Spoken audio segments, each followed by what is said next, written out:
Hi there everybody, welcome back to the Young Grower. So in this video we're going to be doing our June allotment tour, and we're going to start off down here on the NoDig Kitchen Garden. So let's do this. Call me out, tiger. Call me out, why don't you love?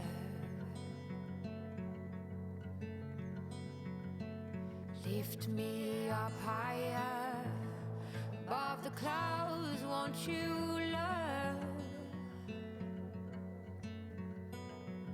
When the scenery is right, go right in. I wanna fall deep within. Don't leave me hanging just 'cause I'm too proud. Whisper away my outdated doubt. So just beside me we have the sweet peas, and these were originally grown in pint cups, 3 seeds per pint cup. I just pushed them in and let them grow and planted them out how they are. I did not thin them, and this is the result. Multi-sowing my seeds is one thing I really like to do, and you'll see some of the things that I have multi-sowed and show you that it does work successfully. But as we go around, I will also show you things that have failed this year. There has been quite a few already. But with gardening, one year it could be absolutely amazing, and one year it could be completely opposite. It's a journey of ups and downs, but it's a journey that we're on together. The sun has decided to come out briefly. Well, it's really nice and really warm.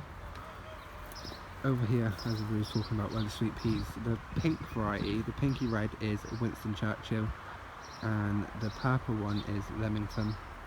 And next year I'm going to do sweet peas on that side as well. Look, they're nearly at the top. And I'm 6'3" and I can walk under that easily, so they have grown quite some. And I didn't realise they actually got this tall. I thought sweet peas were more of a dwarf variety plant, but you feed them, they will grow, and they're sure doing that. I hope by the next video they will be up here, let's hope. And next we're going to go in the greenhouse, and I'm going to show you the different tomato varieties we got. So this bottom greenhouse is full of heirloom varieties. Every single one of these are from real seeds, except from that aubergine. It's from Baker Creek, but we'll talk about that one in a moment. So we came in yesterday and we removed all the lower leaves up to the first lot of fruits, and we've done that on all of them, and we've also done it to all of this side as well. And as you can see, there are marigolds planted in between some of the tomatoes. Also some baby tomatoes down here. These were some of the side shoots that I put in the soil, and there's a couple left there. Most of the other ones have now been removed, but these marigolds were from my own safe seeds from last year. So I'm going to quickly show you the varieties we're growing in this greenhouse. We have Pocketbook here. I will put the proper name up on the screen. These grow in a small cluster. They start off like this, and they grow like that into a small cluster of tomatoes. It's going to be awesome to see how these turn out. The next bit we have orange banana, and they're coming along nicely. There's 2 orange banana on this side. There was another one there where the string snapped, but it got too heavy, so I decided to plant it outside, and I'll show you that in a moment. And then the last 4 here are Costoluto, and look at these, they are just doing amazing. Absolutely beautiful. It's my first time growing any of these varieties.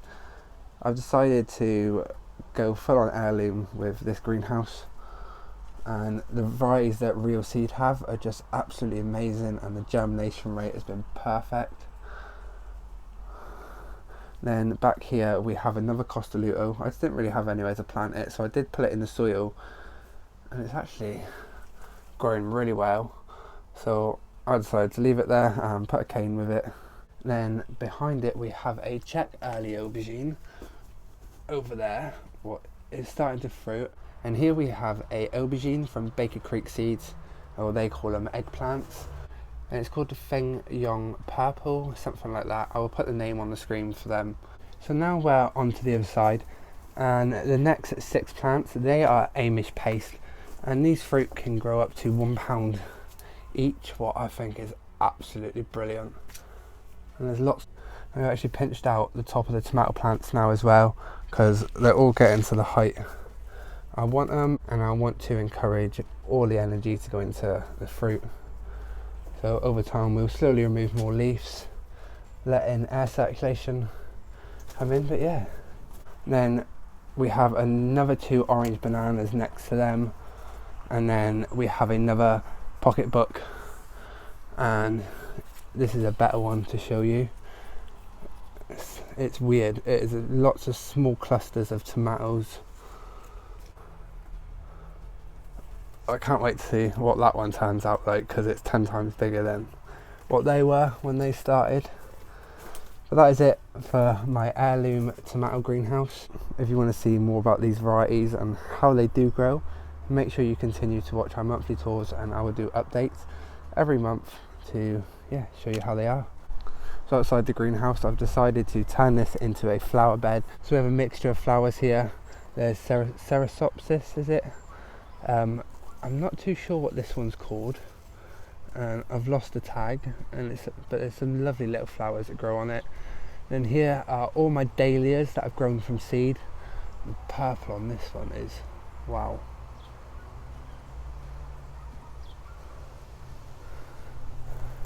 And there's another one.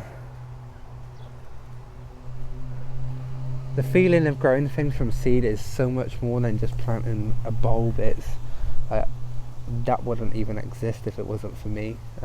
It's a good feeling. So cherry tomatoes in the hanging baskets aren't doing great. They've started to flower though, and so's that one. But the strawberries are doing really well. I harvested some more of these the other day. Oh, there's one ready, and I'll eat that one now. The flavour, wow, you can't even get that from the shop ones. So in this bed we have a wide range of plants growing. We have some Cabanero kale, I think it's actually Tuscan kale, this one, it's from real seeds. And then we have some Multisown Leeks that are doing really well. I got this idea from Charles Dowding. He's done it with success, so I thought I would give it a try last year and it worked really well. So we've done it again, and we'll harvest some of the ones smaller if we want to, or just leave them to grow in a clump. Like the beetroot, they grow really well multi-sown. Next to it we have a row of Mooli, what are actually doing a lot better than I thought they was going to. First year growing them. And next to this we have my baby patch. I just love growing beetroot this way. Yes, some of the leaves look a little bit dead. I've been pulling a few off, but there's lots of new growth underneath. I'll give it another couple of weeks and they're going to be ready to harvest. That one there's a nice size already. You can see there's lots of new growth coming. So I'm just picking off all the old leaves for the chickens, and it will encourage lots more new growth. That's what it looks like a couple of weeks after you plant it, and then eventually it'll get like this and it'll just keep producing and producing. If you like beetroot leaves to eat, then doing it this way is absolutely perfect. I'll admit, like I said, they do not look the best at this moment in time, but that's just because of the weather we've had, and I haven't took many leaves recently. We've got a bucket full there to give to the chickens, and give it a week or so and hopefully there should be lots of new growth. And next to it we have a self-seeded sunflower.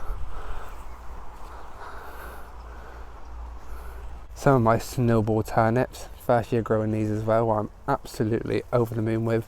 And these were multi-sown as well. And you can see I've harvested 5, and there's still a few left in there. And at the back there's 3 or 4 as well. And I'll leave those to get bigger, giving me a longer harvest. But I thought I'd leave those there just to show you. Then next to it we have the sunflowers, and they got a bit took over by the wind, but to be honest I do not mind, so I've just left them. It's strong. But these are all the same seeds from the same flower, I think. They was all in the same pot of the ones I saved last year, but we got some that are like really orange at the tip, and we got some that are a lot darker, and then we have this one that's more ombre in the centre a little bit, but there's lots more flower heads coming. That's why I just left it like that, because it's going to flower, look beautiful. We can just walk around the other side. Then next to it we have the parsnip and carrot bed. These were the first lots of parsnip we sown from real seeds that all germinated. The next to it we did some other seeds that didn't germinate. I can't remember what company they were from, but I know parsnip seeds over a year old do not do that well. So I decided to do some more of the real seed ones, and they have germinated absolutely brilliantly. And then over here, hidden amongst the parsnips, are the carrots. And I did check them earlier, and they're actually doing okay. I was a bit worried with the parsnips falling over a little bit, but it seems to be acting as like a natural netting, so I'm hoping that would deter the carrot fly. We've also planted some onions, some spring onions in between the carrots, so hopefully, yeah, but they are doing really well. Let me see, let's go around the other side and see if we can have a little look. So I don't want to cause too much disturbance because I don't want to encourage the carrot root fly, but they seem to be doing okay. I am going to need to thin out the parsnips a little bit, especially on this row. I think I did them a little too thick, but I don't mind if they're a little small. Then this was the bed the elephant garlic was in. So my runner beans at the back have pretty much been eaten by slugs, so I decided to plant some more into this raised bed. So these are the Blauhilde beans, my safe seeds as well. Lots of new growth come in, works really well, so hopefully they'll be climbing in no time. There's Glory of Devon Pea, and we did plant it thinking it was a dwarf variety. Yeah, and that is not the case. But they're doing okay there for now. We'll get some more canes from somewhere. I'm running out. Then here we had the garlic. So last time you saw it, this garlic was still in the ground. About a week ago I decided to strip as much of the rust affected leaves off to try and give it a bit more chance to grow, whereas when I pulled one out it didn't even have much there. Giving them that a little bit more time has helped loads, and look, maybe they're not the biggest garlic, but I am over the moon with this harvest. I believe this variety is Milwaukee Wight. I'll put the name up on the screen for you anyway. But this one and the Boltardy Wight have done the best for me this year. These here are a mixture of 3 different varieties, and I should have probably looked as I was pulling them out, but I noticed some with white rot. These are the only ones that were affected by white rot. None of them have any signs of it. Well, it's absolutely brilliant. So what, 2, 4, 6, 8, 10, 12, so about 12 bulbs. So I believe there are about 34 of the autumn planted garlic there, and was it about 13 that are damaged. So yeah, that's not too bad. I was a bit worried that they was all going to be damaged, so I'm more than happy with that. This here is the spring planted garlic, and yeah, I'm a bit disappointed with that. It all dropped over, and I pulled one out that was affected by white rot as well. These are the ones that was not damaged. They was at the end of this raised bed. Yeah, so not sure if I'm going to do those varieties again. I think I'm just going to, no, I'm not going to say anything yet until I get more towards the end of the season. I've still got lots of garlic to harvest at home, and there's still some up the top, and then we will decide what varieties to grow next year. You can't grow any alliums in beds that have had white rot in for a little while after. I'm not sure if there's anything you can do to change that. I don't know. Yeah, I'm going to look into it a bit more. So one of the things I haven't looked into yet is white rot. Learning as we go. This year there's just so much going on, and it's just hard to concentrate on specific things. I can't wait until all of our building projects are done up there, so I can just actually enjoy it and not worry about the next task to be done. But it's me, and I always find something else to do. We also have some self-seeded tree spinach, another one over there. I'm going to actually let it go to seed, so it self-seeds more. Free chicken feed, Originally it's from Rahana's plot because it self-seeds on hers. Then over in this bed I'm having a little play around and a little experiment to see how much I can actually grow in one of my beds that are 1.2 meters by 2.4 meters. And this is a no-dig method. All these raised beds are no-dig. And these are the multi-sown beetroot, around 5 to 6 seeds per module. And I plant them out how they are. They grow really well. They love it.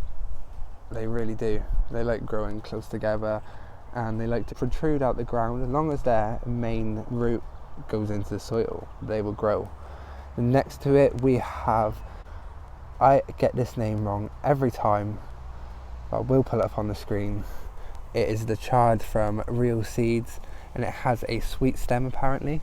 So I cannot wait to try this fried with some garlic. Oh, I'm making myself hungry just thinking about it. We have some more Multisown Leeks and I've decided to mix my beds up a lot more this year compared to last year, giving more of a range of plants to attract predators of all sorts. So hopefully it creates a better ecosystem for itself and will look after itself. We don't use any chemicals, nothing. It is a completely organic allotment. Next to it we have some little gem lettuce, and I actually started these off in the greenhouse a while back and just transplanted them out here about a week and a half ago, and you see there's lots of new growth.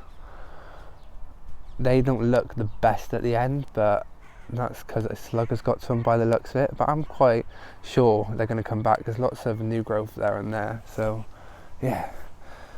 And I don't know if you can just see in between there's some marigolds. Then here we have some basil.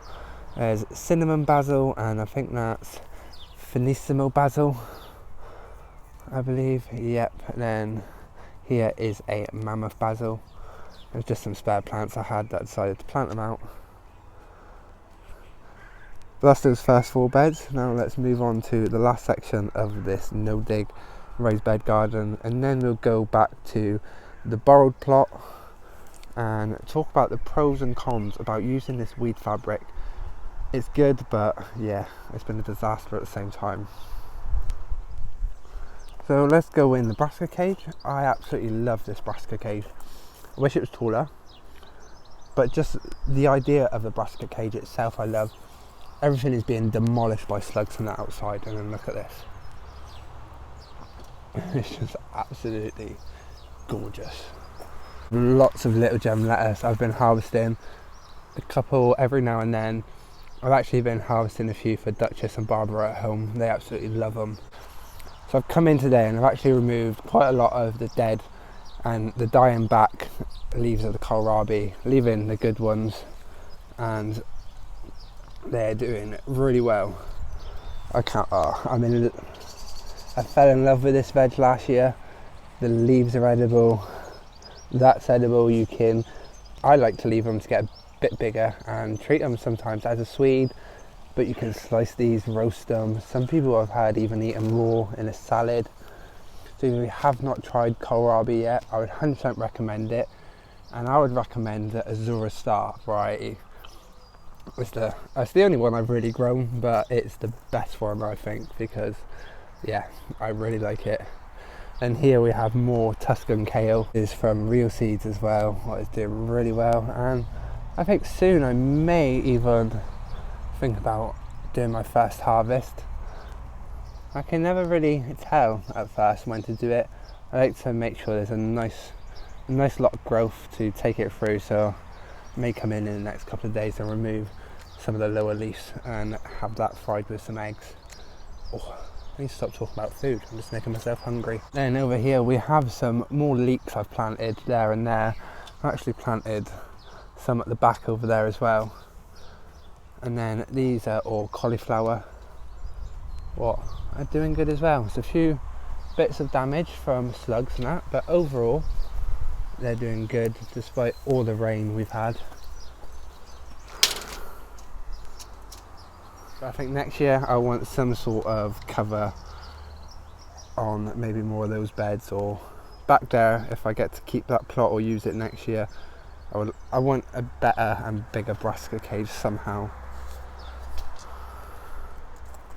And here we have the glory of Devon Pea, and we thought this was a dwarf variety, and it turns out it's definitely not a dwarf variety. There's a misprint with the labels, but there's lots and lots of these to harvest. I keep picking them and eating them before I get home, but as you can see, there's quite a lot of the leaves have died back, but that's not because of the nutrients or anything. Quite a lot of snapped when I was trying to untangle it from the mess. So I've had a big harvest already, and I'm going to get another big harvest off them, and then I'm going to leave whatever's left to go to seed to keep back for next year, because that is a rare variety, and I like to try and save as many seeds as possibly can, so next year they'll grow even better. Like those Swiss giant peas, they have done 100 times better than last year, and that's because we saved our own seeds, and they're going to grow better. Every year you save your own seeds, they'll grow better to your climate and to your growing conditions. And I've also planted some leeks, Multisown leeks, at the edge of the planter, and I'm going to plant some pak choi in there that are up in the top greenhouse. I'll show you them tomorrow. And here we have more Multisown leeks. This is my main Multisown leeks bed. We have two varieties. We have Belgian Giant, I believe. I'll put the name of them both on the screen, but I've separated them with a row of marigolds, and I believe these ones here are something de la Solis, but they're a blue leek, and I will put the name of them on the screen as well. I'm very disappointed with those sweet peas. They were a variety from Turkey, yeah, and they're tiny. They're not even growing compared to the sweet peas over there. Yeah, don't think I'll be growing them again next year. And here we have teddy bear sunflowers. Well, I can't wait until they come up. Hopefully the slugs don't demolish them. We have some cosmos here as well, and there's a dahlia. Completely forgot I planted that there. And yeah, the self-seeded sunflower that has opened. Looks a little bit sorry for itself. Lots of new flower buds and new stems coming out everywhere. So I've got to keep an eye on this one, because I don't want it to create too much shade from the leeks. The wind's picking up a little bit now as well. It's not exactly the best weather today to be recording, but if I don't get it done today, there will not be a June tour, so it's going to have to go with the flow. And I'm sorry if there's any wind noises. I have got my microphone plugged in, but there's always a chance that I accidentally unplug it, so if I do, I'm sorry in advance. This bed here, we have carrots. This was full of onions, what happened to get white rot, but the carrots seem to be doing okay. There's a few self-seeded cosmos that have decided to come up. This variety is seashells that I grew last year, but I'm optimistic about these carrots. I really am. I'm going to come in and sow some spring onions. I've got the seeds in my shed. I don't even know if they'll grow because of the white rot, but I've got nothing to lose at the end of the day. Yeah, a few seeds, but they can be replaced. We have a salvia hot lips from a cutting I took last year. This is edible. It's called salvia hot lips sage as well. It's part of the sage family. Well, I never knew that salvia and sage were the same plants. And yeah, you can use this in salads and in fruit salads as well. Gave quite a lot of them away this year to fellow plots.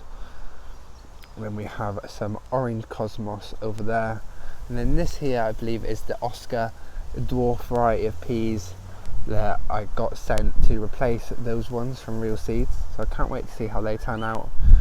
Just put some sticks in there for them to grow up. They're going to be I think they're a very dwarf variety, those ones, so they're not going to get too tall. I thought that about them, so let's hope that doesn't happen.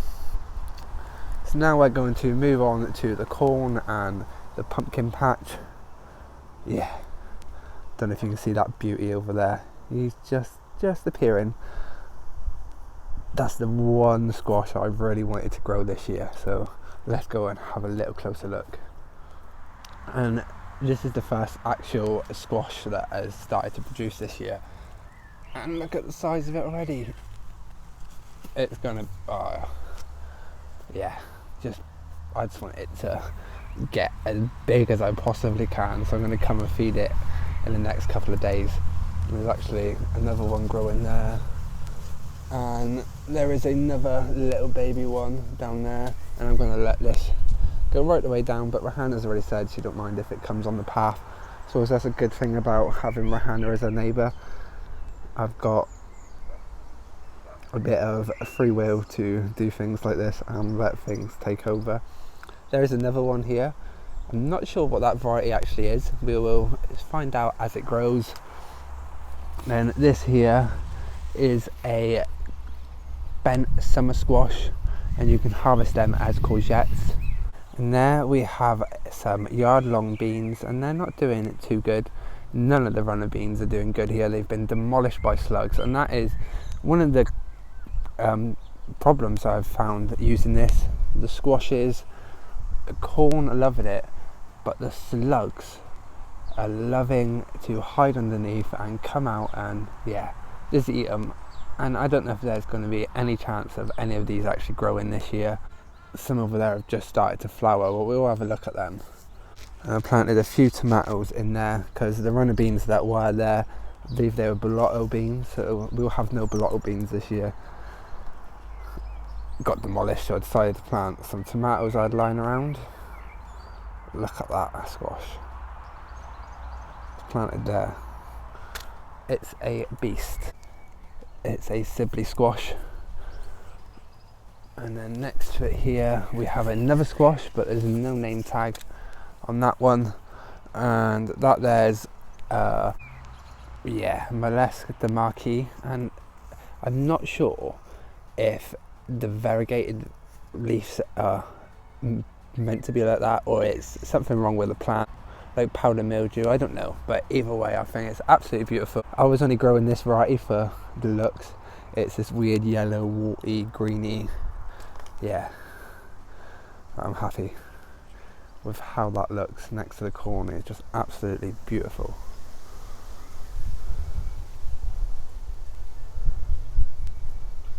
In these two beds we have golden bantam corn planted in both of them. They're planted in the square through the weed fabric that we burnt holes in, and they're doing really well. Like 100% recommend doing corn this way, and with the squash growing in between, it's that is 100% worth it. It seems the runner beans on this side are actually survived, doing a lot better than them that have been massacred. And these here are the Greek gigantes, and as you can see they've pretty much been massacred as well. But there's a few that is actually surviving and flowering. I'm not sure if you've noticed this in your allotment or in your garden, that runner beans are still pretty short this time of year.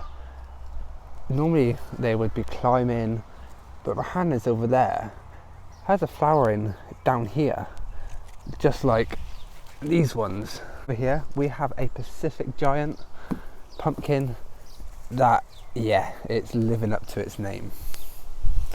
It's getting huge, absolutely huge, but we don't mind. There's not actually any fruit yet, but it's got this whole space here, and to be honest, if it wants to take over, let it be. We've just planted this plot up and going to let it do what it wants to do. A few dahlias we planted there and there. They've actually survived. I expected the slugs to demolish them. In this bed here, in the last video, it was full of onions. They were spring planted onions, and I went to check them a couple of weeks ago and I noticed that quite a lot of them had white rot. I need to burn them. You do not want to compost the white rot affected onions because it will contaminate that soil, so no onions can be grown in this bed, or no alliums. Other things can be grown in there and that won't affect it. So we've got lots of little calendula I've planted here. Sunflowers have gone over, but I'm running out of canes, so I'm just letting them be. They've been like that for about a week, 2 weeks, and they're still growing. And then over there we have another squash that I forgot about, and it was hid at the bottom of there. Another calendula there, and then a row of cauliflower. There's 4 right there, and then I've put some marigolds in between as well, so I'm hoping it'll just be a bit of colour, hopefully something to suppress the weeds. But we're going to burn them, as well as the white rotted affected onions up the top, what I will show you in part 2 of this tour. Then in here we have the sweet potato slips. I haven't labelled these varieties. I know there's one of each variety, but it was wet and I had no labels about, so I just got them planted in there. They're doing okay. They're actually doing really well. I expected slugs to have them as well, but nothing. Well, it's absolutely brilliant. Lots of weeds on this plot, but with it not being ours permanently at the moment, there's no point us doing too much work to it until we know what exactly is happening. And at the back here we have some potatoes. I believe these are salad blue, maybe. They're a salad blue or Shetland black. These went in a lot later than the ones at the top. Then we have lots of shallots in here that are actually doing really well. There's no sign of white rot in any of this, so I'm just letting them fatten them up a little bit before I harvest them. Strawberries next to it in the other bathtub. Been quite a lot of damage on some of them that I've just left there for the slugs to have. I did pick a few the other day, and you would have saw the post on Facebook. Here are bags of compost that I got from my mum's that I need to sort out. I'm going to add them to the manure we get. And then the last bit to talk about on this plot is this section here. First I'm going to remove that hose pipe, as it should not be there. There we go, that's better. So this here is actually a double bunk bed frame that we decided to turn into a growing arch, and growing up it is Swiss giant peas. These are heirloom variety that we saved the seeds from last year, and they can be eaten as a mange tout pea, or you can leave them to turn into a nice big beautiful pea that you can use in quite a lot of cooking. A couple of days and harvest them, because they are getting nice and fat and nearly ready to harvest. And there's some little mange tout ones there as well. And down here there are a few patches from where the slugs ate some bits, but I think that will give the opportunity for the other stuff to grow. So we have, here is a mixture of English custard, that's how I pronounce them, I'll put the name on the screen, and also some bent summer squash. They're the bent summer squash, and I believe these here are like a petit pan type, they're the English custard.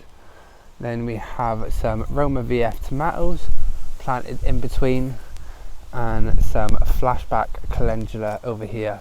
And oh, I've absolutely fallen in love with this calendula. It's a different colour on its back, its tips, so you can see the orange stripes.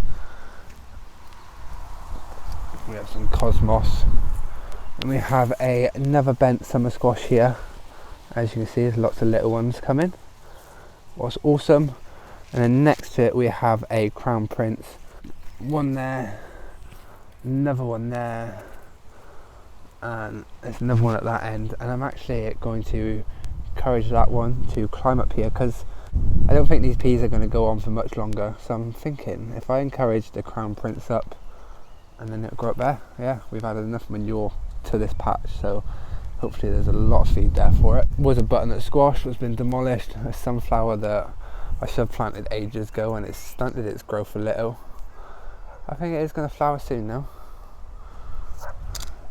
And we have a Peardrop tomato there and there. And then this here is the Costoluto tomato that I said about in the greenhouse that I planted outside. Yeah, I just literally pulled the pot out the ground and put it in that hill, and it's actually growing. Yeah, pick that seed head off to encourage more flowers, but just look at them, they're absolutely gorgeous.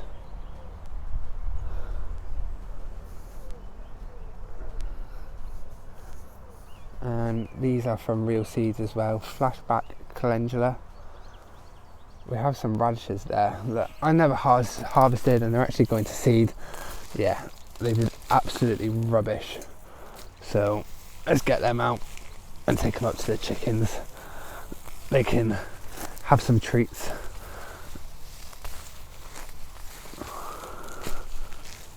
So one good thing about having the chickens, if anything goes to seed or don't do really well, I still feel like it was worth growing it, because yeah, it gives them some greens. With this bit of plot, I'm a bit like, whatever happens, happens. If things get eaten, then get eaten. This year with gardening, I'm going to take a bit more of a relaxed approach. Do things how they are. If it works, it works. If it doesn't, it doesn't. And just learn from it. We have more calendula. Absolutely beautiful. And I will dry these and turn them into a salve and use them to make some healing balms. Lots of other different things. And over there we have some cosmos, as well as some dahlias that I've grown from seed. And there's a tomato amongst that as well. There were some more of those petty pan type ones that the slugs have demolished. And these are cucumbers, from crystal lemon to apple lemon, and there's a Reisetomate. Just bare plants. I thought I'd plant them and see what happens. But as you can see, and you can probably hear, the wind is picking up. But I think we have actually shown you everything that is growing. I don't know if you've noticed, in that bed over there, we have left one of the Swiss chards to go to seed. So I'm hoping that was self-seed. Yeah, free chicken food. That's my hopes and my dreams anyway. It's rather sad. No, it's not sad actually. I love my ladies, and they get quite a lot, and it still saves me money, them having greens, because if not I would be going to the shop and buying these greens for them. And the whole point of doing this is to save money and to grow more. So yeah, I get more satisfaction anyway, hearing their little noises when I come up with some greens. Makes my day, it really does. So over here by the shed we have the 3 30-litre buckets. These were from Garden. I've recently done a video, and the response to that video has been absolutely amazing. Over 8,000 views I believe now. Yeah, so we're going to do some videos throughout the season with these and see how they do. We have some Welsh bunching onions, and here is a Cape gooseberry. And I may try and repot these, because there's 1, 2, 3, let's say it's 3 or 4 plants there. I don't actually eat them. Hannah loves them though, so I tried to overwinter one for her. What I'm absolutely over the moon with, this here needs to be completely redone. Hessian I put in there, didn't line it with any plastic. Yeah, just we learn by our mistakes. Well, I do anyway.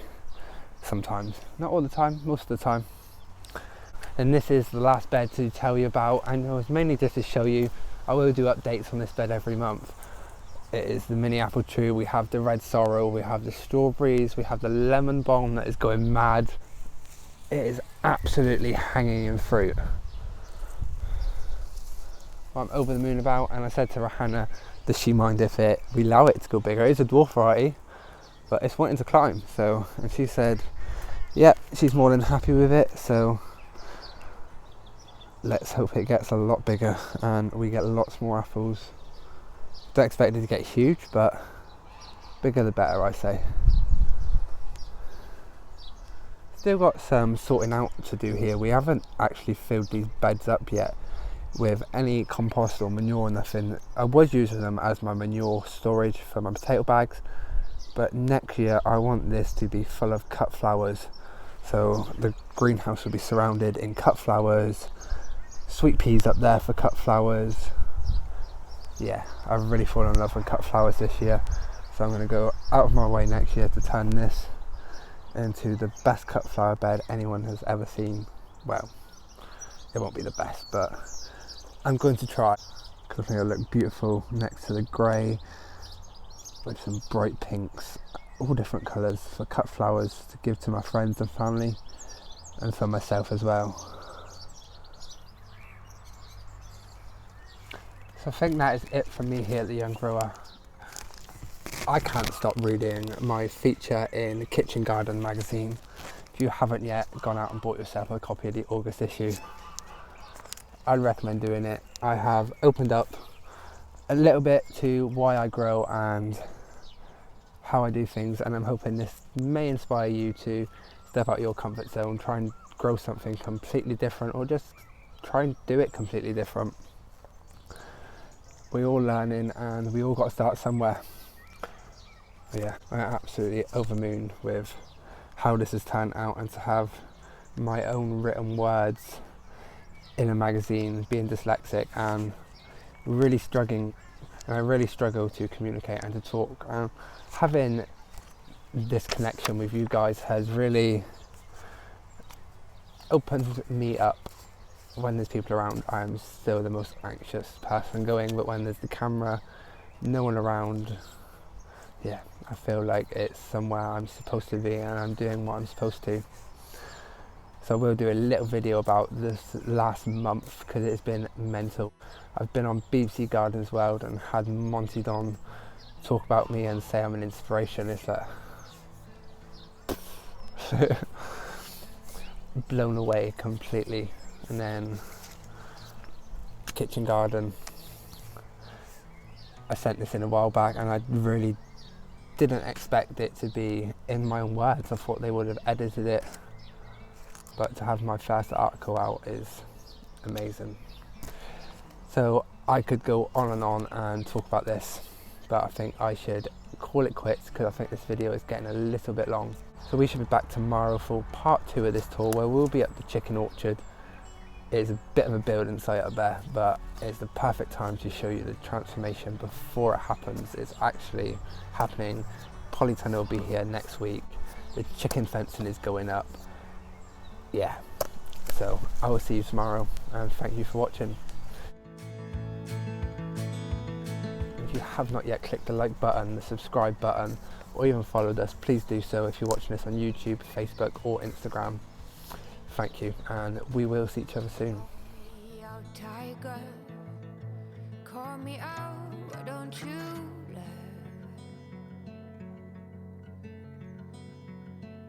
Lift me up higher, above the clouds, won't you love?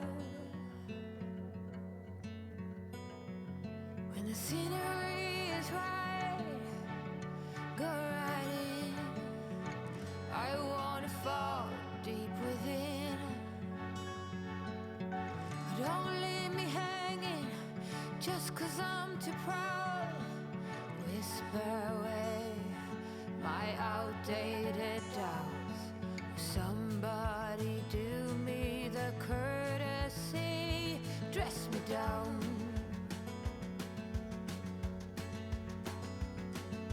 I'm not that old yet, I'm far too young to not stand my ground.